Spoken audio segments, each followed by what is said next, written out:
So I got this Yamaha Warrior, traded some reclaimed wood for it.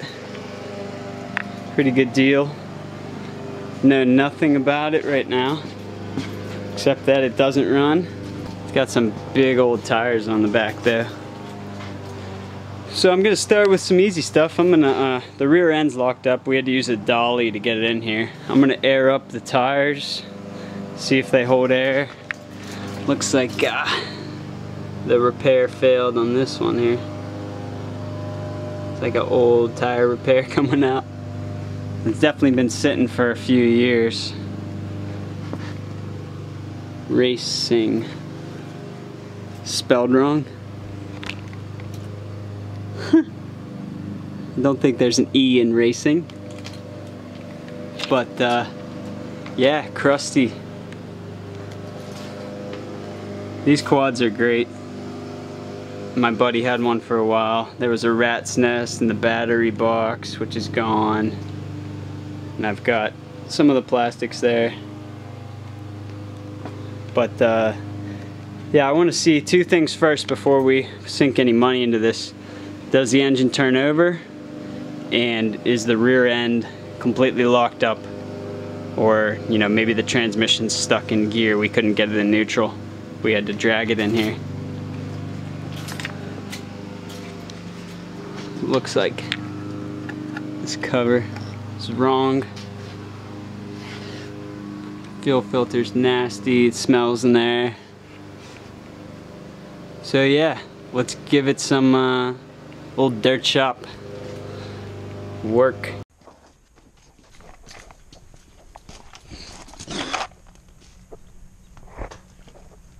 Of course, before you fix something, I'm trying to power wash this thing.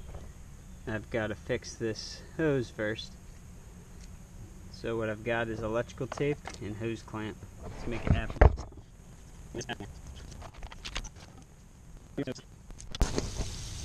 That's good enough for what I'm doing here.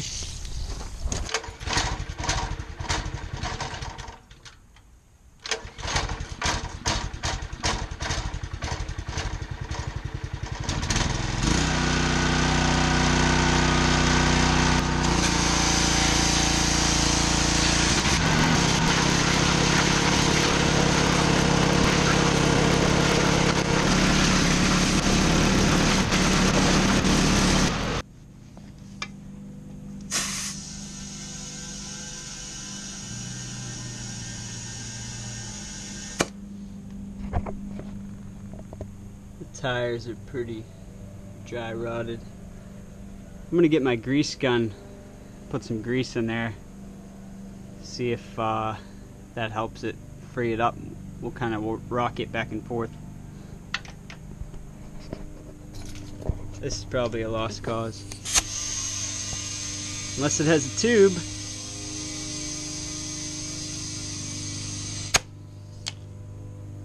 I think it does have a tube. Nice. Tubeless. But someone put a tube in it, which is probably what I would do anyway. For now. So we get some new tires.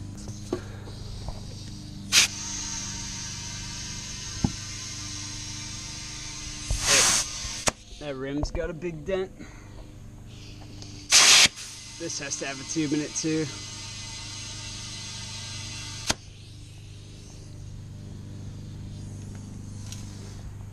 Crusty.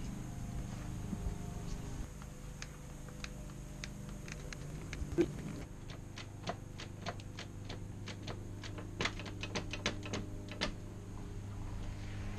I pull the clutch in, it's still locked up. See?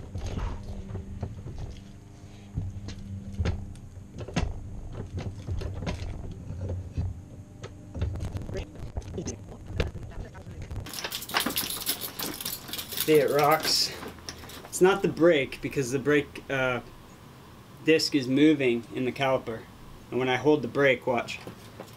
Rear brake, nothing. So the brake's not locking it up. The rear end is moving. And this is chain drive, so it doesn't have any diff stuff, right?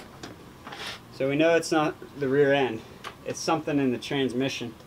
So I'm going to pull it up in a few gears, The other problem is the clutch, right? I pull the clutch, it pulls the housing, but that doesn't pull it out of gear either. So it looks like I was going to try to fire this engine, but since I can't get it in neutral. Racing! That's a little better now. We can see what we're doing. I just saw two things that are really interesting about this quad. It's actually on this side. I don't know, does that look like a little bit of a hack job to you guys? Yeah. Trying to see if it's anywhere else. Anyways, the case has been JB welded at least in one spot. I could degrease this whole thing, but we're gonna see if we can get it to free up first. But yeah, we got some JB weld on the case, so she could be screwed. Let's turn the fuel off. Off. The choke work? Yep. That's nice. This is pretty bad. Alright, I think what I'm going to do next is pull a spark plug out, pull the top off, and see if we can get it to turn over with the wheels jacked up. And we know that the engine's good. And then we'll pull the case and see if there's oil in the tranny. Hopefully there is. We got a tire leak there and there. Pretty much probably everywhere that it is dry rotted. It's already pretty low on pressure.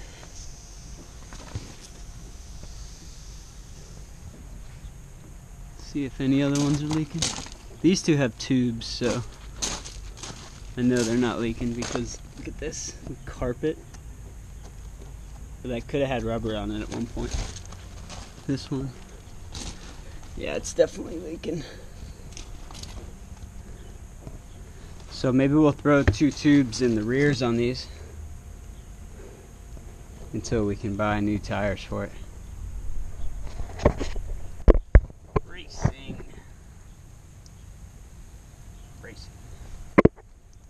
I don't think I'm gonna pull the whole frame off this and paint it. I kind of like the patina, but it's been welded before. You can see this foot guard, and everything's missing bolts almost everywhere. So we're gonna need a bolt kit for it. Maybe it's stuck in reverse. Oh my God, that was it. It was in halfway between forward and reverse, which we've been dragging it around all day, so that probably means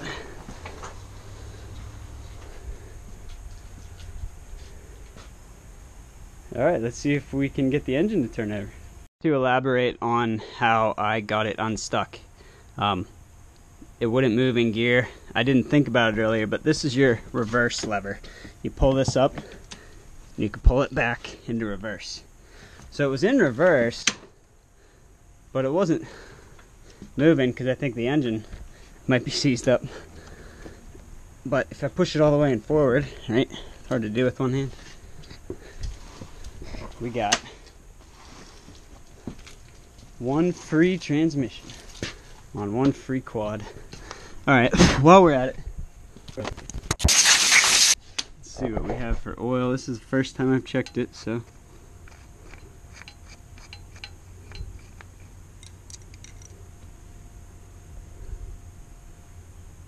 oh, it's got oil.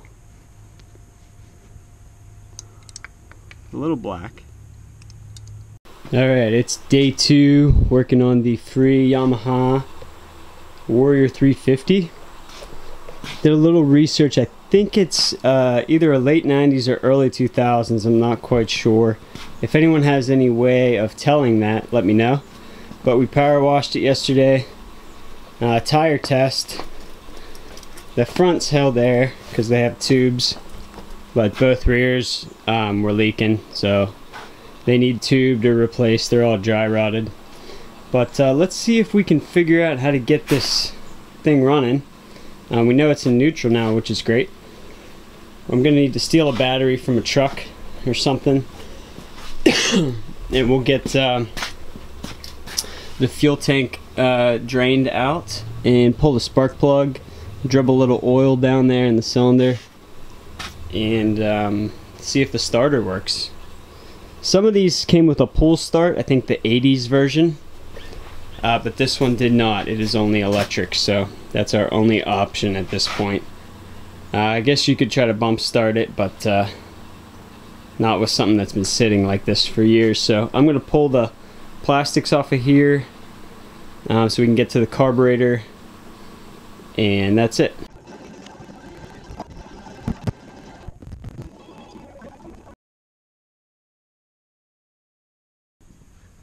Alright, got the gas tank off, and now we're going to pull this carburetor off. It looks like we have two 10mm bolts on the boot. The boot looks in decent shape. If they're cracked, you're definitely going to want to replace those. Looks like our throttle linkage is right there. And we'll pull off this box that has seeds in it and this hose clamp. And yeah, we'll get this carburetor out of here, open it up. Before we do that though, I'm going to blow all this off with air. Always power wash or blow it off with air the best you can. It's not perfect, but it'll do it. Alright, so it looks like they have some self-tapper screws holding that on.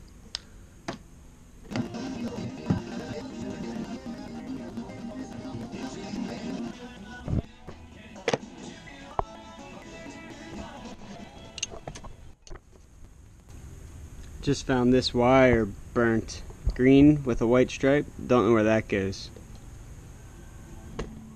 Actually, I think it might be for the reverse, to tell you you're in reverse.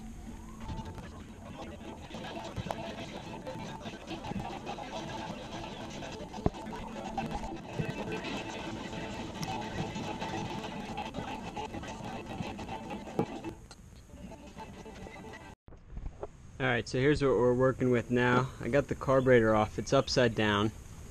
And I wanted to disconnect the throttle, but I have to take apart this here. And I have a stripped Phillips screw there. So I figured let's just pull off the bowl. This is the float bowl. And see what it looks like. And look at these screws. If anyone's ever worked on old stuff like this, you know what I'm talking about. I got two out. What we're going to do is stuff a rag in the intake, and I'll have to vacuum all that out obviously, but we'll take the Dremel and I'm going to cut a flat on each of these screws so we can get a flathead screwdriver on there. So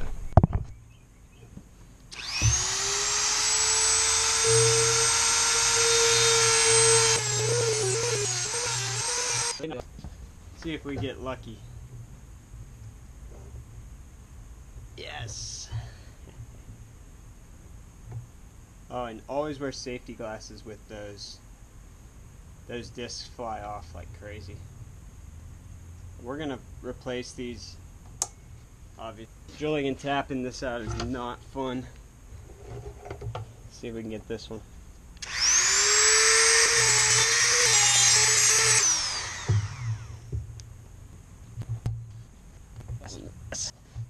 Success.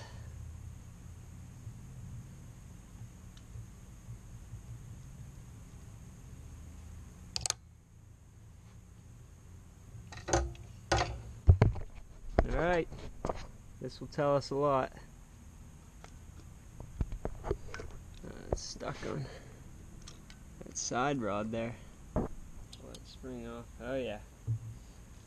We've got some work to do. Usually with those deposits, that means your jet's clogged. So, and your needle and seat might not be right. The gasket looks okay. Someone's definitely been in here before. Alright, so we're going to pull this whole carb off. So I'm going to disconnect that throttle linkage and get this thing on the bench. I'm going to actually put those screws right back in after I get this throttle linkage separated. Bing. This is just like a bicycle. Untwist it. Alright, I probably should have done this in the beginning, but let's pull this spark plug. Let's see if maybe we can get this thing to turn over. We're gonna push it. D8EA, real standard plug, if that's correct. Probably a 19. See if I've done this long enough. I know what that plug is. Yep, 19.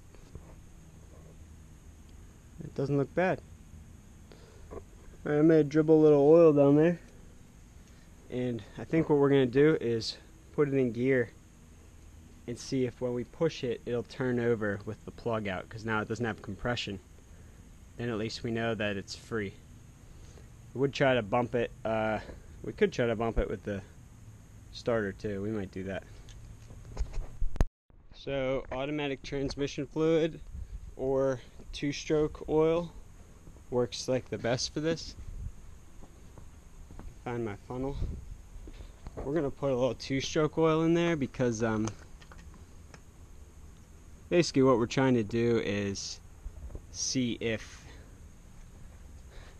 well, we're trying to prevent if it is like a little bit rusty on the piston rings, that they don't break when we push it, if you know what I mean. Give it a little bit of a fighting chance with some lubrication. It's way too much.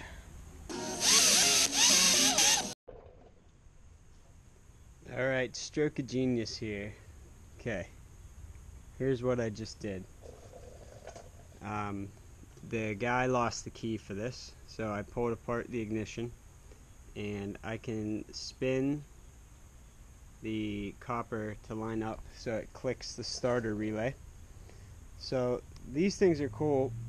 A little secret a lot of people don't know is if you hold down I and the power, you can override the system.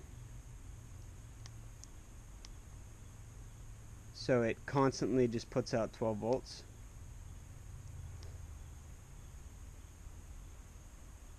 There it goes. Okay, so that's overridden. I cleaned all the terminals. I don't know if I could do this with two hands, but I'll try. If I can twist this and you'll hear a click. Right there. Start.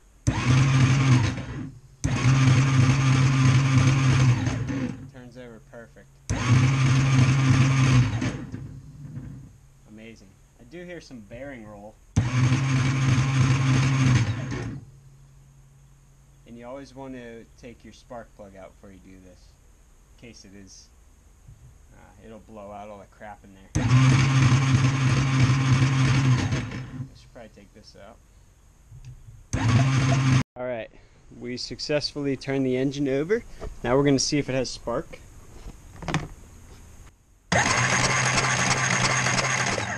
So this is great. So what I'm going to do is rebuild the carburetor and just clean it out. Not really rebuilding it, just clean it out. Well, I'll put the spark plug back in, and there's a ton of videos on YouTube about how to clean these carbs. It's super simple. So I'm not going to film it, but I'll do a time lapse so you guys check this out. We'll fire her up.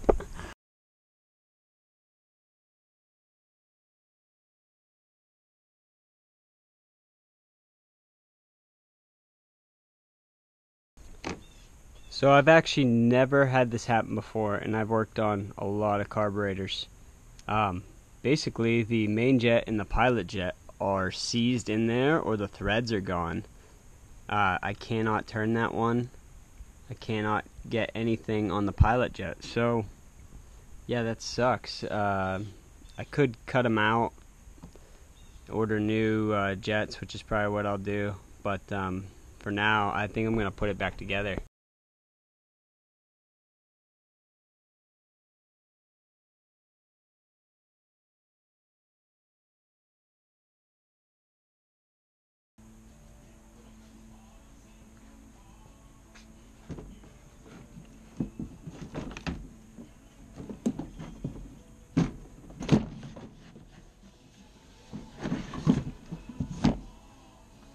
Alright, so I've got the carb back on, even though I couldn't clean it out. I put some gas in the tank, and this was the first one, second one, third one. It got progressively lighter each time. I probably need to do it again, and this is old gas that I just used to clean stuff. But I want to see if this thing will fire. I'm too excited. So I'm going to hook up this fuel. Hopefully we have enough. Yes, we do. I'll do it right now. This needs all new rubber. Oh, it just split. Shit. Hold on.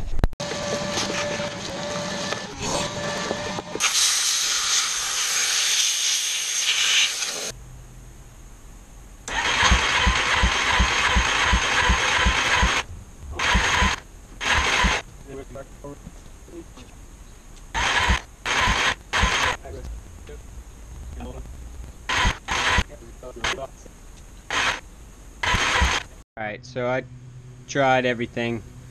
I tried spraying carb right into the spark area.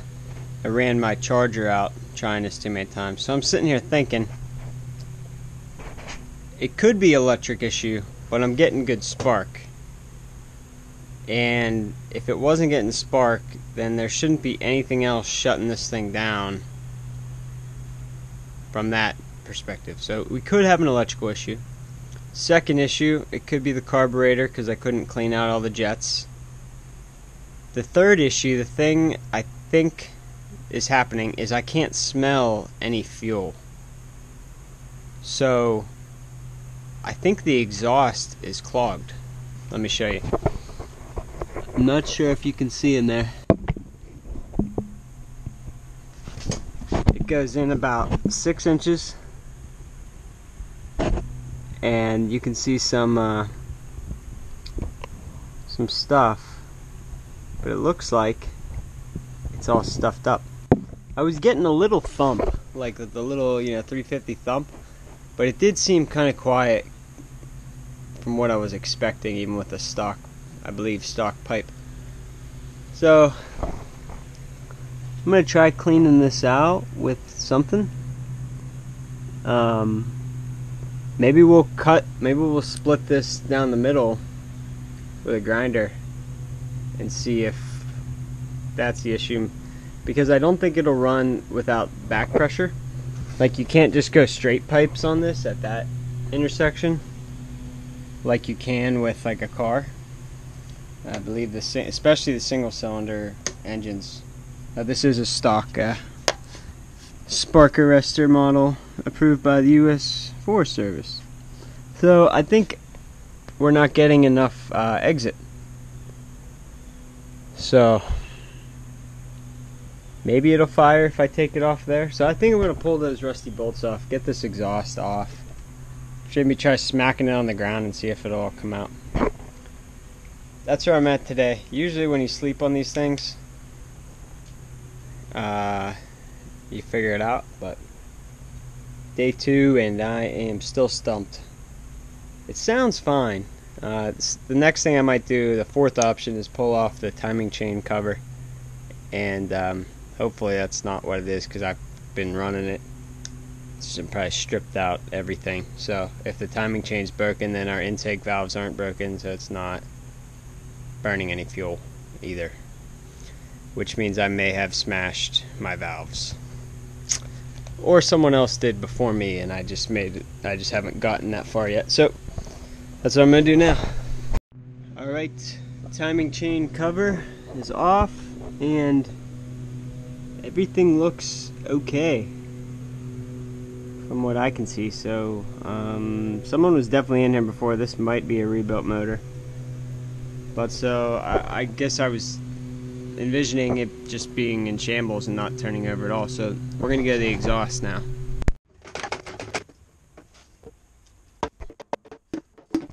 Alright, so we're back on the quad. It's about a week later, and I messed with it a little bit this week. I noticed that the timing was off half a tooth on the chain, so I did that, and we're using our Genius Boost in override mode. but I got a new spark plug as well. But when I turn it over by hand, which I do on the timing chain side for the cam, and I've also checked the gaps on the intake. I haven't checked the exhaust, but when you turn it over with a wrench, you can feel compression. It feels definitely like light on the compression. So what I did, I got this Pittsburgh Harbor Freight compression tester kit, and I have it hooked up, and unless this thing is broke, which it could be, but you get a little jump, maybe 1 psi. And I also got a new switch for this thing. So basically where I'm at right now is it's getting something. So I think this is working, but I think one of our valves is stuck open or bent. I don't know much about these engines, but because the timing was off half a tooth, it's possible that with the interference of the piston, it bent a valve at some point, and someone tried to line it back up, and I don't know the history on this thing. So the intake gap was fine, and it looks like it's moving, so we're gonna pull the exhaust open, and it's possible that the exhaust valve is open and not closing on that compression cycle, which is causing no compression, which is causing it not to fire, because it won't run off starting fluid even. I've even put gas down in the spark plug hole, nothing. Got the right spark plug. I checked the stator and the CDI resistances, which I'll show you guys that if we get that far. They were all within spec. I think 300 ohms for one and 500 ohms was the other one. There's some other good videos about that. I pulled the exhaust off to see if it wasn't allowing back pressure, if it was clogged, put it back on, blah blah blah. Yeah, so we're gonna pull off this exhaust valve cover and check the gap on that.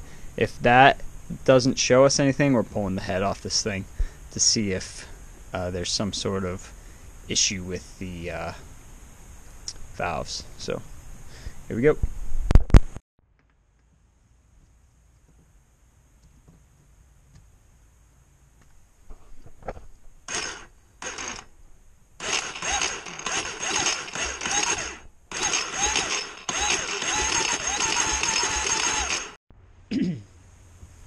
So this is your timing chain cover. It's on the left side of the bike. It's 5mm. Same with the intake and exhaust valve covers. They're 5mm Allen head, socket end, whatever you call them. You're going to pull this cover off, and then you're going to get a large screwdriver, one that fits this nice. You can use like a cord or two. Pull that plastic cover off down there.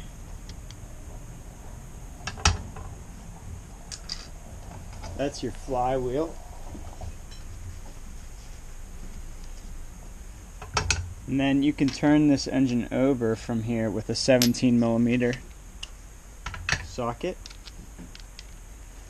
And what you want to do is there's a timing mark right here on the cam sprocket. And then there's another mark up top here. There's also a slot right there, and then there's a line on the flywheel. I'm going to turn this over until I see that down there. And now you can also feel compression, right? Like I can feel that compressing. It's not much, honestly. It should be more, just by gut feel. There you go, I have my line lined up there. And before it was actually over one tooth. So I took the tensioner off and skipped the chain over one tooth. I don't know if that's advanced or retarded, but the next thing you're going to look at is in this hole. You can see there is a T for top dead center and a line. You want to line that slot up with that. If you're replacing your timing belt, this is how you would do it. you got to get that just perfect on the flywheel right there.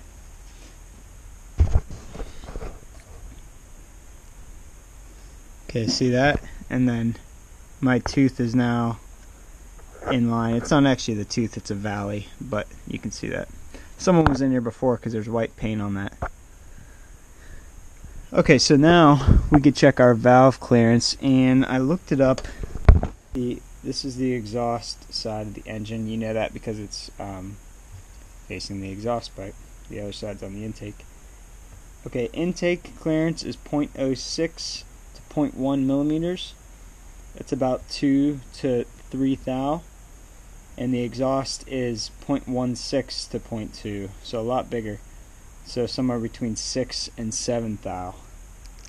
So what you need next is a what the heck's this called? Shim pack for clearance measurements, and I'm gonna go to the 6 thou. Right? No, 16 thou. I'm sorry. Yeah, 6. Now we know that our engine is on top dead center, and this gap here, that fits just perfect. Just barely drags. Okay, so you know you can fine tune that, but we know that it's within spec. So what that leads me to believe is most likely we have a blown head gasket, which is causing it, or crack somewhere in here, which is causing it not to get compression. It could also have a stuck valve, even though we're getting the right clearances, or a bent valve. It's not seating all the way. It looks like we're pulling the head off of this engine, which I didn't want to do, but we have no compression and everything checks out, so that's what we're going to do. So I'm going to pull the carburetor off and the exhaust off. Hopefully I can get those bolts out. I might have to heat them up. I'm going to put all the covers back on. And it looks like 2 bolts here, and here. And then I think there's 2 bolts on that side. Those should be like 17, 16, 15 probably. Yep, looks like we're going in. These 2 are for your cylinder itself. This case should split somewhere along here, or yeah, right there.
Okay, we finally have the head bolts and the head off of this engine.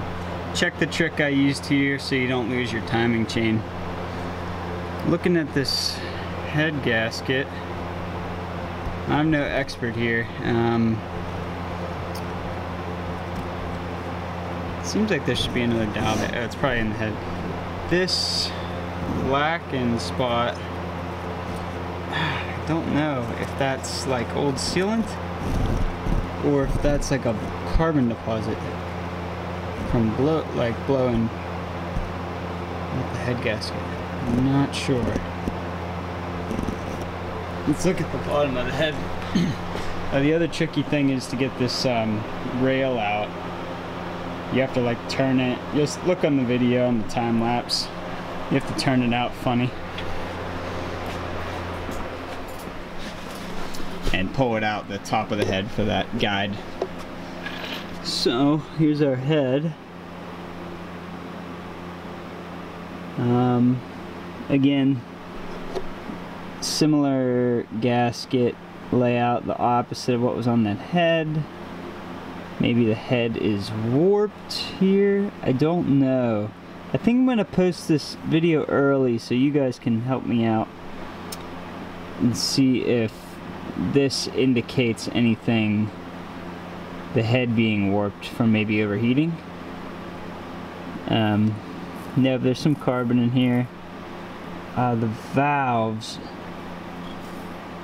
I thought maybe they would be bent, something simple.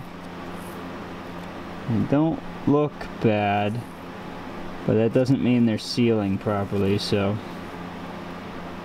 gonna have to probably pull those out. Maybe I'll try spinning those in. Yeah, can't tell if this is gasket material or just, I think it is. It's not carbon. You would probably see carbon. The piston itself,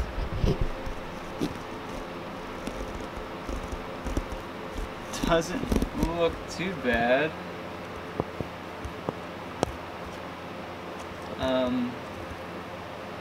Using my nail here, I can't feel any ridges. Maybe a slight ridge on that top, if you can see there. Let me get my flashlight.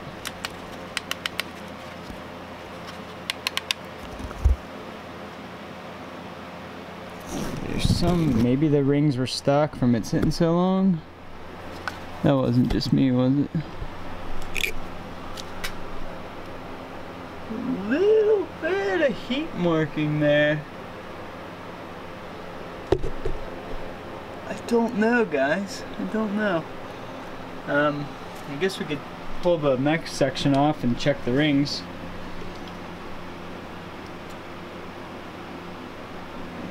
Because nothing damaged, I think my plan of action is going to be to get a new gasket, lap those in, and maybe get new piston rings. I'm not sure, guys. Give me a comment if you think you know what to do here. I also just noticed that this head gasket is separated on the left side of the engine block by the timing chain cover. Does that matter? I'm not sure. It might have been because these two bolts don't have the same torque as the other ones. I'm gonna pull this head off here. One more. We got one more nut here.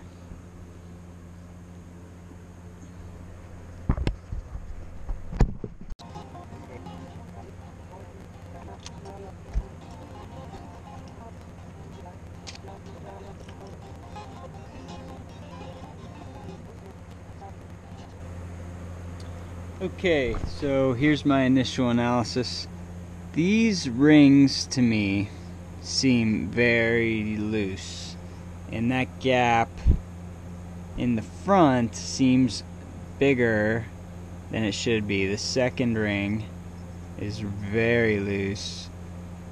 The top one feels like it could get compressed and be pretty close, but this bottom one is like, just feels weird to me. The oil ring looks okay. This gasket, I don't know, I mean, it's weird. It looks like it was actually a prefab gasket, but it's like that just broke off. That's hard. But then out here, it's like someone just gooped it. Yeah, definitely someone just gooped it. So, but it shouldn't matter on the bottom here with like blow by on that gasket, but I don't know. Oh, and that's why that bolt was covered in oil, because it's an oil channel. Duh. Okay, well, I guess we're gonna order a gasket kit, clean this up, order new piston rings, and hone the cylinder out.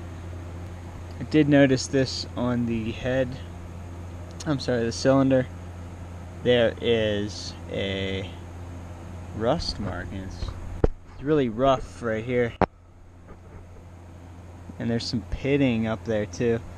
So, but it's not like scratched or anything. That rust spot's kind of weird.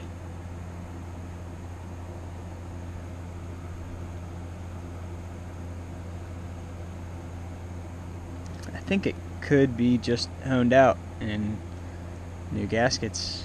And we'll see if we get compression. I don't know. Alright, that's where I'm at.